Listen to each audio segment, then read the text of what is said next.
Alana Beard was just an all-around solid player. She was a bucket at Duke, and in the later part of her career, it was lockdown defense. The type of player the offense hated to see. High IQ, she was interrupting the passing lane, giving you a mean closeout, or just a quick pickpocket. A Hall of Fame player that left it all on the court. Very few disciplined players get to say they hit a game winner, get to say they were a key part in winning a championship, or play the game they love for 2 decades. A 5'11" shooting guard that thrived in the small forward position. Her name was up there with Diana Taurasi, Candace Parker, and Rebecca Brunson. She was a pure scorer, and even before injuries changed her game, she was a lockdown defender. Alana Beard was born and raised in Shreveport, Louisiana. She played basketball at Southwood High School, where she led her team to 4 state titles. She scored 2,646 points during her 4 years, and she finished her high school career with 53 straight wins. She was named a WBCA All-American and participated in the 2000 WBCA High School All-American game, where she scored 15 points. Successfully recruited by Duke University, she would play alongside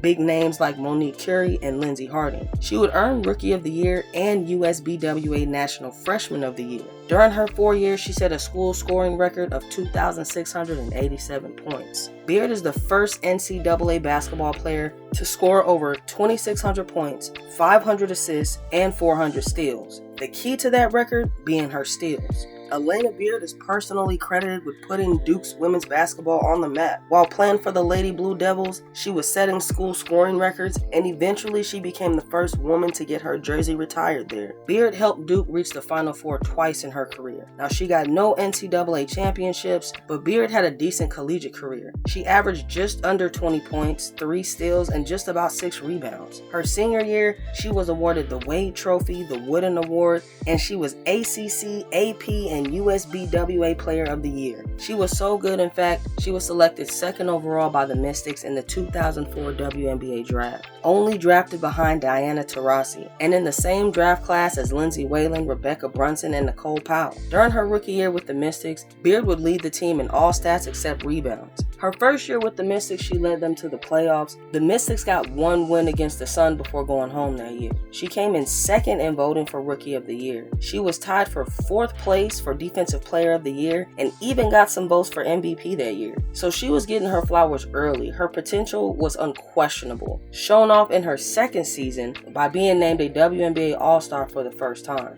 She had a lot of personal success during her years with the Mystics, but the team didn't make it far at all. If they did make it to the playoffs during her time, they were bounced in the first round. Overall, she didn't have a lot of help. Chastity Melvin was picked up in the dispersal draft from the Rockers. In 2008 would see Taj McWilliams-Franklin added to the roster, but they really didn't make a lot of noise. Her time with the Mystics was over, and just like a lot of great players, she was playing continuously since college. Deciding to give her injuries some attention, Beard would sit out the 2010 and 2011 seasons due to ankle and foot injuries, receiving surgery and some much needed rest. When she did return, it was with a reworked game as a defensive juggernaut to be added to a contending team, and she would end up signing with the LA Sparks. Now, the Sparks had just lost Tisha Penicheiro and Tina Thompson from the previous year, as well as not making the playoffs. A somewhat rebuilding team led by Candace Parker, they would also start the season with the number 1 pick, which ended up being Neko Ogwumike. It was a rejuvenating move for the Louisiana native.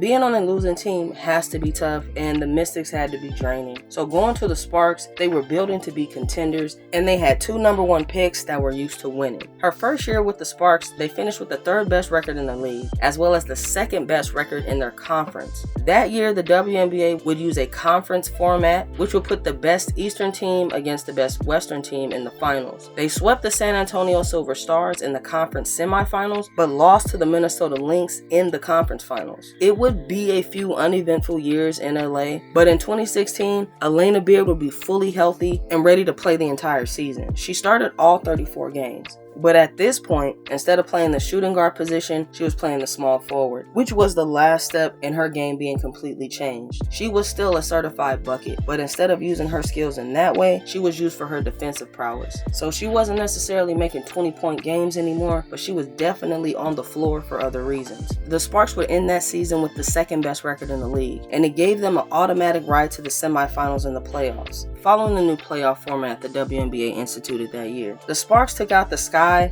3-1 and made it to the finals for the first time since 2003, and Alana Beard's first visit to the finals. The Sparks would actually go up against the Minnesota Lynx, who were defending their championship. The Lynx did have more wins against the Sparks during the season, but it was considered a pretty even matchup between the teams. Game 1 was literally one for the books, as far as Beard is concerned. The game went back and forth for 40 minutes, and when given her shot, Beard made history. During the last play of the game, the Sparks held possession, and with the defense collapsing on Candace Parker and Nneka Ogwumike in the paint, Alana Beard was alone in the corner. She took a pass from Chelsea Gray and knocked down a jumper with Maya Moore's hand right in her face. Her first and only game-winning shot. Now, she also got a good block on Lindsay Whalen and a good steal late in the game, but this was obviously the highlight. She dug into her Duke memory and pulled off the shot of the series. The Sparks stole Game 1 and ultimately won the series, winning Game 5 in Minnesota with help from Beard with 6 assists. Alana Beard was officially a WNBA champion. Now, while this would be the only championship of her career, she wasn't necessarily done making noise in the W or in women's basketball as a whole. 2017 saw her stay committed to her defensive play style, and she was rewarded with Defensive Player of the Year. She was also WNBA steals leader, averaging 2 steals per game. She would help the Sparks finish the season with the second best record in the league, just behind the Minnesota Lynx, who they would again meet in the finals for a rematch from the year prior. The series went back and forth, but the Sparks lost in Game 5 on the Lynx home floor, a disappointing blow to try to go back-to-back. 2018 would see Beard go down for a few weeks with a groin injury. She would still play a majority of the season and win her second Defensive Player of the Year award. The team was at the end of their run and would be eliminated in the second round of the playoffs that year. 2019 would be another injury-affected season, only playing half the season because of a hamstring injury. The Sparks would still finish with the third best record of the league and a ticket to the second round, metaphorically and somewhat literally limping through the playoffs. They beat the defending champion Seattle Storm, but they lost to the Connecticut Sun in the semifinals. And that will be Alana Beard's last season in the WNBA, as she would announce her retirement in January of 2020. Like a lot of great players in the W, she spent a lot of WNBA off seasons overseas. Beard's first overseas stint was in the 05-06 offseason, where she played in South Korea. She would also play in Israel, Spain, and Poland over the course of her career. In 2007, she was Israeli State Cup winner along with their championship, as well as a Polish championship in 2009 and a Spanish title in 2016. She represented the US in FIBA and World competition, winning a gold medal in the under-18 competition in the year 2000, where she helped the team win a gold medal, started all 5 games, and led all scorers with 15.4 points per game. Alana Beard was obviously an amazing player. You can argue we didn't get to see the best of her after so many injuries. College awards alone should show you how much she was playing, how big she was in her college space, and we got a good dose during her time with the Mystics. But that's the story of many. To be so good on a team without a plan at all, let alone for you specifically as the player. If you watch her college highlights, you'll see a different player, a slippery scorer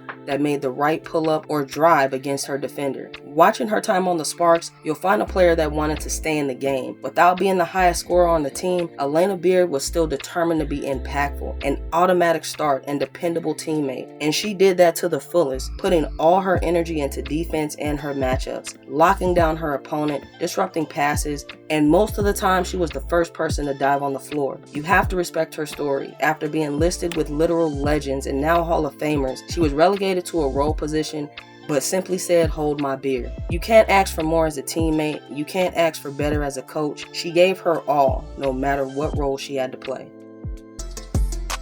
Don't forget to like and subscribe, players.